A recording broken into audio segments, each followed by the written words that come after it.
Hi friends, అందరూ ఎలా ఉన్నారు? బాగున్నారా? నేనేం చేస్తున్నా అని చూస్తున్నారా అండి? పచ్చిమిర్చి. ఈ రోజు మీకు నేను చెప్పాలనుకున్నది ఏంటిదంటే పచ్చిమిర్చి పచ్చడి ఎలా వేద్దామో చూపిద్దాం అనుకుంటున్నా. అది కూడా నార్త్ ఇండియన్ స్టైల్లో. ఏం లేదండి, పచ్చిమిర్చి ఫస్ట్ నీట్ గా వాష్ చేసుకోవాలి. వాష్ చేసుకొని వాటిని నీట్ గా తుడవాలి. వీడియోలో చూపించినట్టు నీట్ గా తుడవండి. తర్వాత ఒక ముకుడు తీసుకొని దాంట్లో ఆయిల్ వేడి చేయాలండి. నేను వీడియోలో చూపిస్తున్నా. ఇదేంటి బ్లాక్ గా ఉంది ఆయిల్ అనుకుంటున్నారా? సర్సుం ఆయిల్ అండి. అదేనండి, ఆవ నూనె. ఆవ నూనె పచ్చడిలోకి మంచిదని చెప్పి మేము పచ్చడిలోకి ఆవ నూనె యూజ్ చేస్తున్నాం. ఆవ నూనె అందులో పోసుకొని దాని తర్వాత దాన్ని బాగా వేడి చేసి స్టవ్ ఆఫ్ చేసి పక్కన పెట్టుకోవడమే.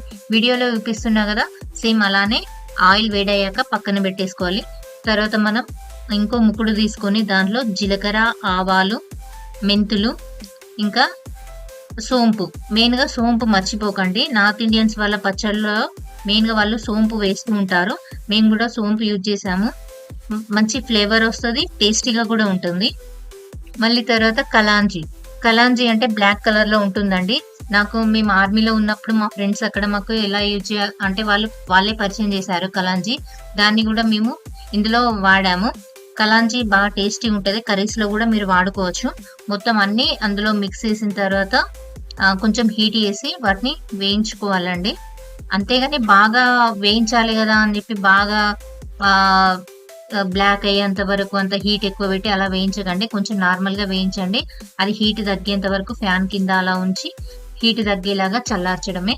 చల్లగయ్యాక వీడియోలో చూపిస్తున్నా కదా, మిక్సీ పట్టేసుకోవడమే. అదన్నీ మిక్సీలోకి తీసుకొని చూస్తున్నారు కదా, అలా తీసేసుకొని మిక్సీ పట్టేయడమే. అది కూడా మిక్సీ అంటే ఏదో పేస్ట్ లాగా స్మూత్ గా అలా కాదు, కచ్చాపచ్చాగా అలా చేయడమే. చూస్తుండ్రు కదా వీడియోలో, సేమ్ అలానే వేసుకోండి. దాన్ని తర్వాత దాంట్లోకి కొంచెం సాల్ట్ వేయాలి. అంటే టేస్ట్ కి తగ్గట్టు. ఇంకా కారం లాంటివి ఏం అవసరం లేదు, ఎందుకంటే మనం పెట్టేదే మిర్చి పచ్చడి కాబట్టి కారం అవసరం లేదు. ఓన్లీ సాల్ట్ వేసుకుంటే సరిపోతుంది. తర్వాత దాంట్లోకి ఇంతకుముందు దాన్ని అంతా మిక్స్ చేసుకోవాలి. ఇంతకుముందు నేను మీకు చెప్పాను కదండి, ఆయిల్ మనం హీట్ చేసి పక్కన పెట్టాలని చెప్పి. అది పక్కన కొంచెం చల్లారింది. దాన్ని ఇందులోకి తీసుకొని కలిపేసుకోవడమే. నీట్గా ఆయిల్ మొత్తం దాన్ని నీట్గా కలిపేయాలి. చూస్తున్నారు కదా వీడియోలో చూపించినట్టు. అలా మొత్తం వేయకండి, ఆయిల్ కొంచెం వేసి కలుపుతూ ఆపాలి. అలా ఆపిన తర్వాత చూసారు కదా, అలా కలిపాము. ఇదేంటి ఏదో తక్కువైనట్టు అనిపిస్తుంది, మీకు ఏమైనా అనిపించిందా? ఏదైనా తగ్గిందని చెప్పి నాకు అనిపించిందండి. పసుపు తగ్గింది. అవునండి, నేను పసుపు వేయడం మర్చిపోయాను. కొంచెం పసుపు వేయాలి మనం. ఒక చిన్న స్పూన్ పసుపు వేయాలి. వీడియోలో చూపిస్తున్నాను కదా, పసుపు మర్చిపోయానని చెప్పి మళ్ళీ తర్వాత నేను పసుపు వేస్తాను. చూడండి ఇప్పుడు. మళ్ళీ పసుపు వేసిన తర్వాత దాన్ని మొత్తం నీట్గా కలుపుకోవడమే. చూసారు కదా, పసుపు కూడా వేసాను. దాన్ని కలుపుకోవడమే.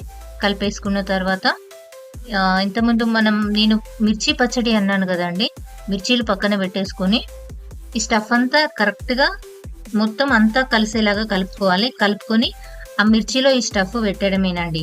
పెట్టేసి పక్కన పెట్టేశాను.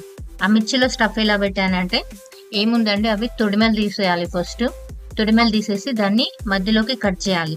వీడియోలో చూపిస్తున్నా కదా, సేమ్ అలానే కట్ చేసి దాంట్లో ఈ స్టఫ్ పెట్టడమేనండి. మిర్చి కట్ చేయడం అంటే నాకు మిర్చి చాలా ఎలర్జీ అండి. నా హ్యాండ్స్ కి మొత్తం రెడ్ గా బొబ్బలు వచ్చేసాయి. అందుకని చెప్పి నేను మా ఆయన హెల్ప్ అడిగాను. తను కూడా సరే అని చెప్పి నాకు హెల్ప్ చేశాడు. చూస్తున్నారు కదా వీడియోలో, సేమ్ అలానే మిర్చిలో ఆ స్టఫ్ అంతా పెట్టేయడమే.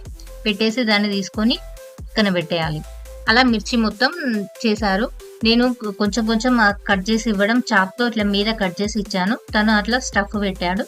చూసారు కదా, మొత్తం ఆ మిర్చి అంతా అటు పక్కన కట్ చేసి పక్కన పెట్టుకున్నది. దాని తర్వాత దానిలో స్టఫ్ పెట్టి అంతా అలా పెట్టేశాము. అదంతా అయిపోయిన తర్వాత ఒక జార్లో స్టోర్ చేసుకోవాలండి. మేము ఒక బాక్స్లో పెట్టాము. మిగిలిన ఆయిల్ ఉంటుంది కదండి, దాన్ని అంతా అందులో పోసేయడమే. పోసిన తర్వాత దీన్ని 3-4 days స్టోర్ చేసుకోవాలండి. స్టోర్ చేసుకున్న తర్వాత ఆఫ్టర్ 4 days తర్వాత పచ్చడి మనం ఎలా ఉందో నేను మీకు ఇంకో వీడియో చేస్తాను. పచ్చడి మాత్రం చాలా బాగుంటుంది. నా గ్రీన్ పచ్చడి, అదే పచ్చిమిర్చి పచ్చడి మీకు నచ్చినట్టయితే నా వీడియో లైక్, షేర్, సబ్స్క్రైబ్ మర్చిపోకండి. Like compulsory. Thank you.